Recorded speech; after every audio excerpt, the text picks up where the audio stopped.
everyone, I'm Danielle Goss, and welcome to this edition of the Third Age Health Brief. The AAP, or the American Academy of Pediatrics, has taken a stand on SIDS and has written the following guidelines to help educate expecting families about reducing the risk of sudden infant death syndrome. Below is an excerpt from their statement.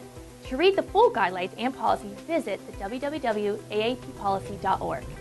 Did you know that SIDS is the leading cause of death for infants between 1 to 12 months of age? SIDS is the most common among infants that are 2 to 4 months old. However, babies are at risk until they are at least 1 year old. More importantly, SIDS is not caused by immunization, vomiting, or choking. So, how do we reduce the risk? Start with getting good prenatal care. During pregnancy, before you even give birth, you can reduce the risk by having regular prenatal visits to help prevent a premature birth or low birth weight infant. Don't smoke or expose yourself to others who smoke while pregnant and after the baby is born. If a member of the family smokes, they need to go outside to smoke and wear a smoking jacket to prevent smoke from permeating onto the clothing. Secondhand smoke can be detrimental to an infant's fragile body.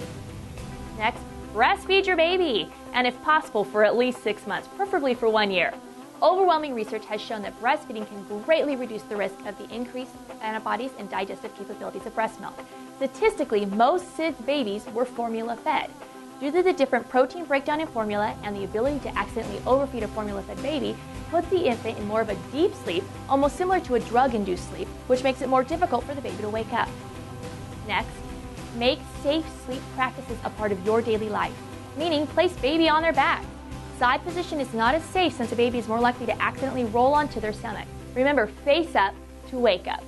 About 1 out of 5 SIDS deaths occur while an infant is in the care of someone other than a parent. Many of these deaths occur when babies who are used to sleeping on their backs at home are placed to sleep on their tummies by another caregiver. Unaccustomed tummy sleeping increases the risk of SIDS. Babies who are used to sleeping on their backs and are placed to sleep on their stomachs are 18 times more likely to die from SIDS. Next, remove all bumper pads, heavy blankets, pillows, stuffed animals, and never ever use a sleep positioner.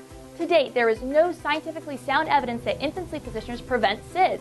We want to make sure that parents, healthcare professionals, and child care providers understand the potential risk of suffocation and stop using infant sleep positioners.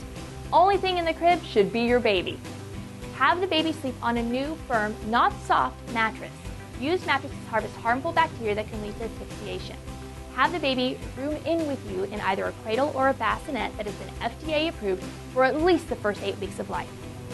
Next, avoid overheating. Dress the baby in light clothing. 1 extra layer of clothing on than what you have is appropriate. Avoid heavy blankets. If you notice sweating, damp hair, flushed cheeks, heat rash, and rapid breathing, the baby's hot. Remember, newborns have a difficult time regulating their body heat and are not able to sweat very well in the first few weeks of life. Keep the room temperature at a range that is comfortable for a lightly clothed adult, generally between 68 and 74 degrees. And most importantly, have air circulating in the room with either a stationary or ceiling fan on low, never directly on the baby. And finally, never place babies to sleep in an adult bed, chair, sofa, etc. This can lead to a hazardous sleep environment. SIDS is a scary thought for all new parents, and we don't know exactly what causes it. But by following these simple steps, we can work together to help reduce the risk.